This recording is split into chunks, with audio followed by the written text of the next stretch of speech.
Yeah. All I need is one mic. Yeah. All I need is one mic. Hey everybody, welcome back to One Mic, where I watch shit so you don't have to. And today I'm here to talk about Season 1, Episode 9 of Apple TV's Foundation, entitled The First Crisis. We've been hearing about the First Crisis throughout the entirety of this season, right? It's been presented as kind of like the first hurdle toward overcoming this grim picture that Harry Seldon set forth in Episode 1. And I kind of wonder if we should have, I'm not involved in the fucking show. I kind of wonder if they should have maybe called episode 10 The First Crisis, because I feel like this kind of like put the pieces in play to set up what this first crisis is going to look like, this climax, this finale. And I kind of feel like this one wasn't quite about the first crisis and that the next one's going to be more about that. But suffice to say, that's the biggest complaint, quote unquote, that I have about this episode. I thought this was a great episode, really fun. You know, I talked about at the beginning of the season how the show needed to build its foundation. You have a world that's so drastically different from the one that we live in. You need time to flesh out just the characteristics and the attributes of this world and these characters before you can kind of really get into the story.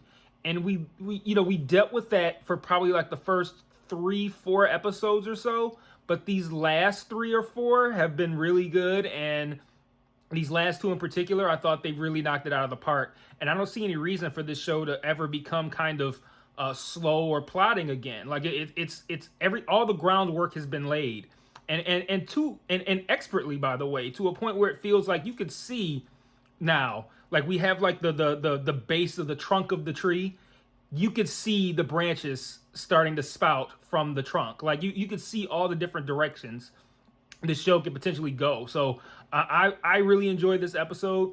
There are a few things that I really liked. There's a couple things that have like little things that kind of, nudged at me a little bit, but nothing big. But, first real quick, I want to start off by saying, I haven't put out a video since probably like Monday. I had a whole host of issues that kind of prevented me from recording. I didn't get out an episode about Insecure. I didn't get out the Sopranos episode that I wanted to get out, and I'm getting this one out now. I feel good now, but I got my COVID booster earlier this week, and it really fucked me up the next day, which is crazy because I've had a shit ton of immunizations throughout my life, including immunizations to go to foreign countries, and I've never had any kind of effects from it. But man, that thing kicked my fucking ass, man. So I'm feeling good now.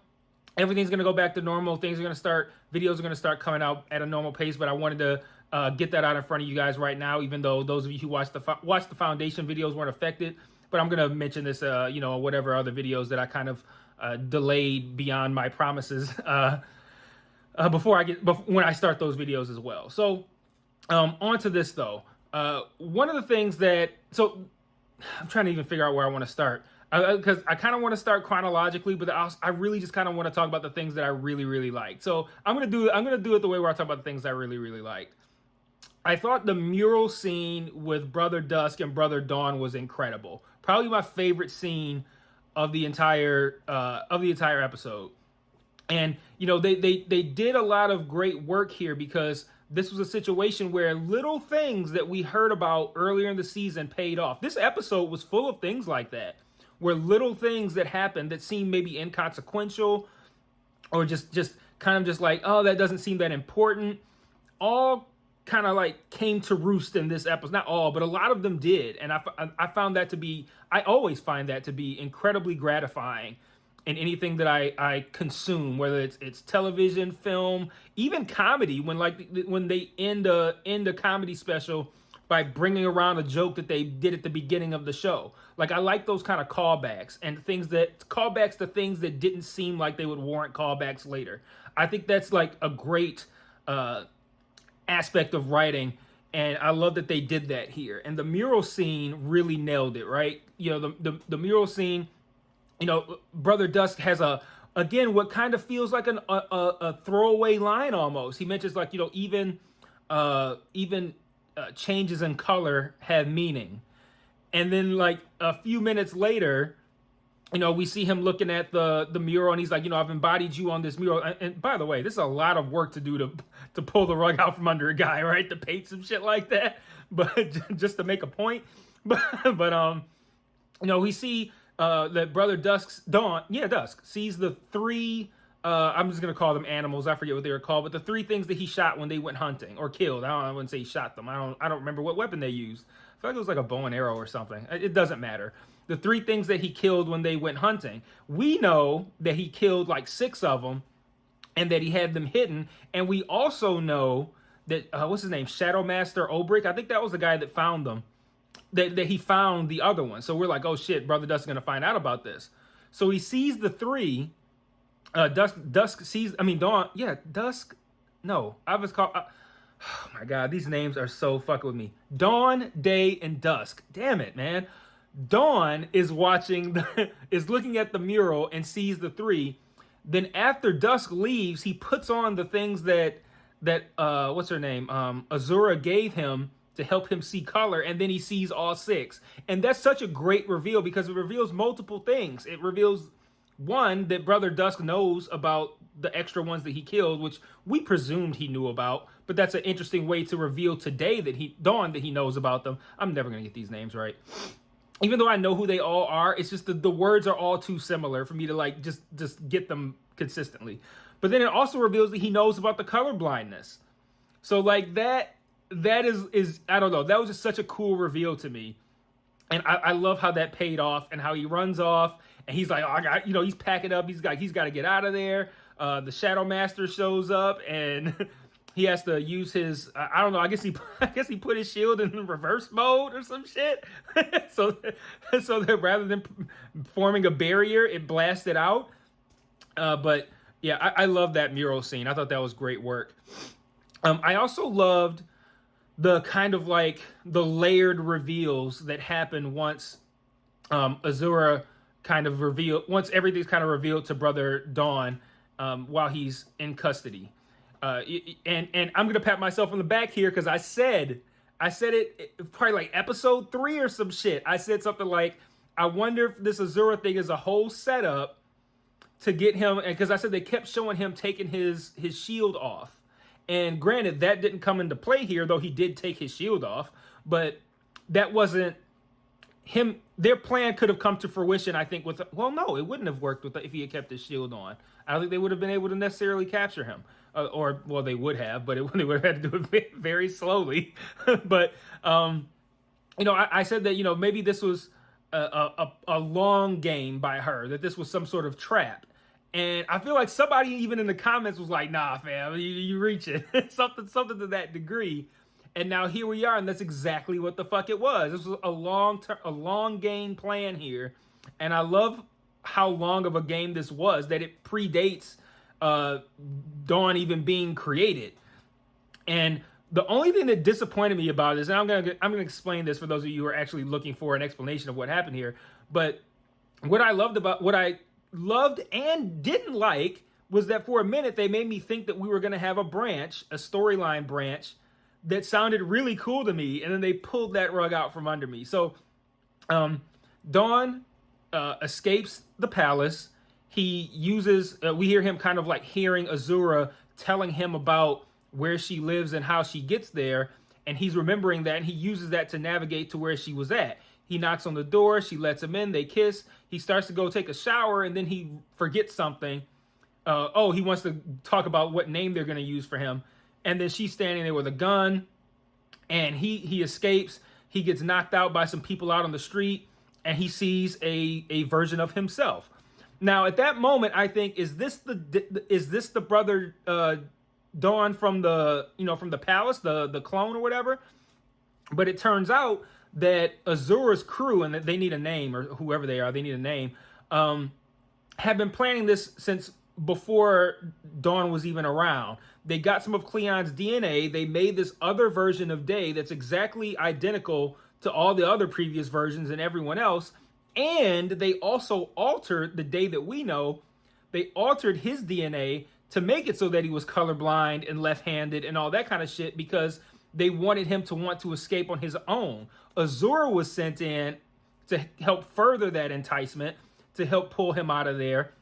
And the plan was that once he escaped of his own will and volition, even though they manipulated him there, that he would then be replaced by their own Day, who would essentially bring down Empire from the inside. I thought that was an incredibly dope fucking storyline. I'm like, okay, I'm ready to see this. But then another callback that I really like, the fucking Dragonfly drone that was at one point used so that so that Dawn could be a fucking creep, comes back and we see it in the window, and immediately I'm like, oh shit, here comes Dusk. Like they've been tracking up the whole time. And sure enough, here come the soldiers, here comes Dusk. Shadow Master, who I didn't even think that motherfucker could go invisible, kills the newer, I get newer to us, Brother Day clone, and Dawn clone. I'm fuck with these names, man. And we are left now with our Brother Dawn that we've known and Brother Dusk, and essentially we find out that he's gonna be taken back to Brother Day to find out what's gonna happen with him. Now, I find that significantly less compelling than having the planted Brother Dawn bring down Empire from the inside. I find that to be way more interesting, and I'm wondering now, essentially, I don't want to say what was the point of all this, but I'm wondering where this is going to go now, because essentially all of this was for nothing. We're right back to square one. We're right back with Dawn, right back with everyone. Dawn is right back with Brother Day and Brother Dusk. Azura's no longer a factor. This clone is no longer a factor. This escape thing is no longer a factor. Like, what did we do this for? And I'm not here trying to imply that it was a waste of time. I'm just saying I'm curious what we did this for. What is the end game here? Because I thought the end game of having an actual clone bring down Empire from the inside was incredibly interesting. So I find our Brother Dawn having to answer to Brother Day to be significantly less interesting. But I will say that this show has taken things that I thought I would find uninteresting and made them really fucking interesting. So I guess we'll see where this goes from here. But I found that whole not just that part of this episode to be interesting, but I found that whole story arc throughout this season to be really interesting. So I really enjoyed that, and looking forward to seeing where that goes. And now we head back to the Salvor storyline. She wakes up on Invictus after the jump. Everyone's knocked out. She ties them up. We find out that Lewis actually sacrificed himself to get them back to Terminus. You know, I mentioned last week, I'm like, well, from reading the episode description for episode 9, they're clearly back on Terminus. I don't know how they get there. And then that alone is an example of what I just said about how I trust that they'll make this Brother Dawn storyline worthwhile. Because on the surface of things, I'm like, well, I thought the other direction was way more interesting. And now we kind of feel like we're right back where we started. But with this Salvor thing, you know, I made this, you know, I when I was making my notes, I kind of had this comment like, you know, how do we, you know, well, I'm sorry, let me rewind to last week. I'm like, how do we end up back on Terminus? And they found a good explanation for that. You know, they had Lewis, they set it all up. They had Lewis plug himself into the thing. We already knew that it was a death sentence if you did that. We knew that you could essentially manipulate or mentally almost kind of like wish yourself to a destination. He did that. He saved them. He got them back to Terminus. And then then my next thought was, okay, well, now we're on Terminus again. What was the point of any of this? Like how are we in any kind of different set of circumstances than we were when they left? But the difference is that now they have a planet-killing warship. So, in theory, so that kind of answered that question as well. And then I liked how we ended the episode as well. So, Salvor goes back to she sees Hugo's ship. She does like a space jump over to it, goes back to Terminus, finds everyone knocked out. As the null field had been expanding, it expanded enough to knock everyone out. I guess when her mom told that one Anacreon that was going to happen, he told her to fuck off, and they didn't do anything, and now they're all laid out there. And she comes back, and she sees everyone knocked out. And Hugo, she tells Hugo, you'll try to disable the Invictus. I'm going to go back down there and figure this shit out. So she goes back there, and she sees her mom knocked out by near, not by as in like the vault knocked her out. She sees her mom knocked out near the vault, and she's holding the Prime Radiant. And we see Salvor again now for the second time kind of channel the memories of Gale. And I raised the question of a relationship, as in like is Salvor related to Gale, or Harry, or Raish? I think I said that she the daughter of Raish and Gale, I think was what I questioned. But I feel like they're going to give us an adequate answer to how she can essentially channel their memories. But for whatever reason, she does that. Not for whatever reason, but for however she manages to do it, she does it. And she figures out how to activate the Prime Radiant, which opens up the vault. And everybody wakes up. And there's a nice little standoff with the Anacreons, the Thespins, the people on Terminus. There's a kind of like a power shift that happens everywhere. The Thespins show up with their guns on the ships and point them at everybody, and it looks like they won. Then Farah shows up, who had confiscated a Thespin ship, does the exact same thing, and now it looks like she's won. And then the vault opens. Well, no, I'm not going to say the vault opens. I don't want to jump ahead here. But they all kind of have this standoff. And Salvor proposes what is the rational course of action. We are all here. We have these ships. We have Invictus. Let's band together to get Invictus working for us, and we can collectively go against the Empire. And Farah's stupid ass. This is what I didn't like about the episode. I don't like characters who are who are evil to the point of stupidity. Like, you are stubbornly and stupidly evil. Like, I like evil all the way to the point of your behavior going outside of what is considered to be reasonable. Why would you start just like, let me just shoot guns at the vault? Like what was that supposed to accomplish? What did you think you were gonna do? That was just stupid evil guy. I say evil guy because that's what they, what we kind of call, like the bad guy. Whether it's a man or a woman, they're the bad guy. So I'm saying the evil guy in that respect. That's just like stupid evil guy behavior. Like, let's just do this just to fucking do it. Like, it doesn't make any sense. Like, let's just do this. I thought that was so stupid. And Farah has shown a very high level, a very high aptitude throughout the course of this series. That was the stupidest thing that any character has done on this show.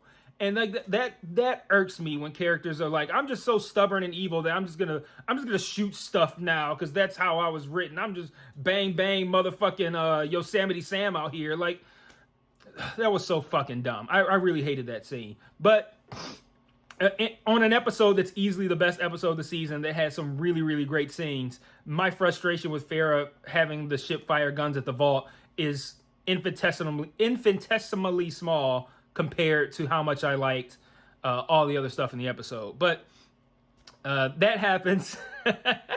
And Harry emerges from it and kind of says like, hey, you all are here. It makes me think this plan is actually going to work. And the episode ends. And I find that to be intriguing too, because, okay, well, we already have to figure out how did we get from Harry being on that ship, digitally anyway, to being in the vault, especially when the vault has been there for as long as they know. Like, is this digitized version of him in both places? Because, I mean, he's digitally can be. Is he meant to kind of like, his consciousness will digitally run kind of the foundation that everyone knows about on Terminus, but then also the one that only him and Gale and whoever is there on his homeland that they know about. So he has the digital one that's on the ship, then he has the digital one that's on the vault that was meant to kind of lead them. My only question would be, what is the null field and what was its purpose? I hope we find that out. I have a bad feeling that we won't, and that the vault will kind of just be looked at as Harry's transport vehicle for his digital consciousness. And I really want to know, I guess, well, I'd like for them to lay it out, but here's what I'm assuming. I'm assuming that the null field was meant to prevent people from essentially infiltrating the vault, aka this ship or this transport for Harry's consciousness, without first activating the Prime Radiant. Because the activation of the Prime Radiant essentially tells the vault or the ship, whatever you want to call it, that someone who is supposed to have the ability to unlock it or open it is there. So that's what I'm assuming is the case. I hope the show actually lays that out a little bit clearer, but that's where we stand there. So a couple other things Actually, only one other thing, because I had a couple of thoughts, and one of them was about Farrah, and I just kind of went off into my little rant there about her being a dumbass Yosemite Sam character at the end. Um, at the beginning, we see a flashback to Abbas, I believe was Salvor's father's name, and Salvor is a kid, and they're talking about kind of like the origins of man and this idea of like, he's like, hey, there's a rumor going around that we all came from one planet. Can you believe that? He's like, even more, there's some people who think it was called Earth, and that's cute or whatever. But he says, she asked him, why do we all hate each other if we all came from the same place? And he says, violence is the last refuge of the incompetent. And on the surface, that's a cute little platitude. I get it. It's like the idea of like, if you resort to violence, then you don't have the competence to have come up with a better option. And I think that at the time Asimov wrote that seemed like the only real interpretation of that sentence, and the only and like a true I guess wording of reality, of the actual circumstances. Now I would say violence is also kind of like the last resource of the downtrodden. Like we live in a world now where people don't, you could come up with all the fucking rational ways to handle being shit on. Sometimes violence is the only one that's heard. So I don't like the idea that if in most cases it is the last resort of the incompetent. But I think now that we live in a world where there's a little bit more nuance, and we don't have to look at it as if you resorted to violence, then you're just fresh out of ideas. Like, it's kind of similar to I think it was Dr. King who said like riots are the voice of the unheard or something like that. And this was all within the context of him condemning rioting. But at the same time, it's saying that like they've resorted to rioting because you have not heard the 8,000 other things that have came before it that were done in order to say, hey, listen to me. The sit-ins, the peaceful protests, all of those sorts of things. And it's saying like, okay, well, you haven't listened to all the rational things, so now we're gonna do something that seems a little unrational or irrational. And that's kind of how I look at that violence line. It's like, yes, most of the time violence is a last resort for somebody who's run out of ideas. But sometimes you've done all the right things. You've said all the nice things. You've tried to get your point across the right way. You are still being downtrodden and stepped on. And now you say, okay, well, if you didn't hear that, you're going to fucking hear this. And that's how I heard that. And I was like, most of the time, but not really. So that's my own little, that's me interjecting a little bit of my personal thought into this. But end of the day, I love this episode. I really loved the mural scene. I really loved everything that happened with brother Dawn. Yeah, Dawn. And that whole storyline. I thought all that shit paid off really well in this episode. And I loved it. It was a great one. And I'm really looking forward to the finale. And I'm really looking forward to this show's future. Those first 4 episodes or so were kind of a slog to get through. And I think we all kind of collectively were sitting here like, let's get through this. We have to allow this show this amount of time to kind of lay this groundwork and lay this foundation. And now it's paying off big time.